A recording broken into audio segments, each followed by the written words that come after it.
my first proper dirt ride since I fractured my spine 7 months ago. This is the second half of the ride, so I'm not really meant to be riding yet, but the guys said they would take it easy on me. So of course they take me into the gnarliest terrain they can find, because they will find it hilarious if I wind up in hospital again. Who needs enemies with friends like these? I am sitting and leg paddling the whole time to minimise the chances of falling off. It makes this rocky terrain a lot harder to ride. There must be safer ways to be a hero. The longest office chair train pulled by a motorbike? Students in the Netherlands lined up 22 office chairs to be towed by a vintage Yamaha scrambler. Let's see how Jeff handles this. No rushing, he checks for the best line before moving. Weighting the rear, then throws his body forward. Standing and leg paddling. Pivot turns are your best friend in rocks. At least one leg is always keeping weight on the foot peg. Minimising wheelspin. Careful placement of the feet. Nicely done.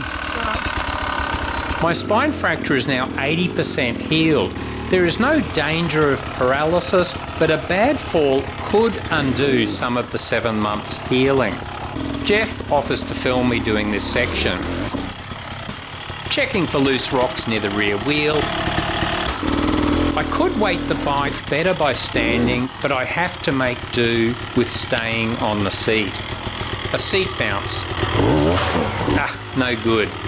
This time a seat bounce, but throwing my weight forward too. The back is starting to get a bit sore now, but thankfully we are over halfway through. It should be okay. He almost loses it. There's no ground.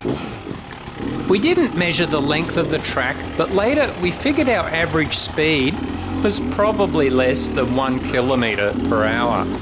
Possibly the slowest ride I have ever done. The rear end's feeling a bit loose. Might be time to see the mechanic. Gee, Mr. Euro Enduro dealer, I'm really hoping you can help me with the loose rear end I was experiencing yesterday. I think I can help.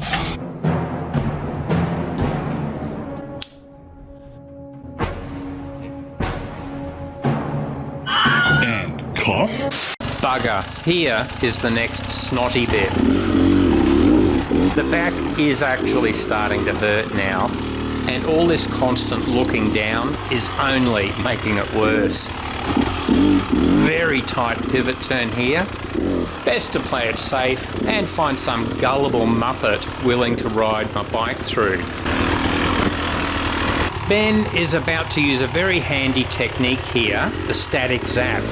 Let's see him make an absolute mess of it. And now, part of our training vid about static zaps. Very useful for getting over obstacles on steep uphill climbs. The key, body weight to the rear, throw your body forward and do a precisely timed drop of the clutch. Ben lets his clutch out until it's just starting to engage. He puts his body weight right to the rear of the bike. As he throws his body weight forward and up, a split second later, he does a controlled drop of the clutch. And then pulls the clutch in to avoid a runaway bike or a backflip.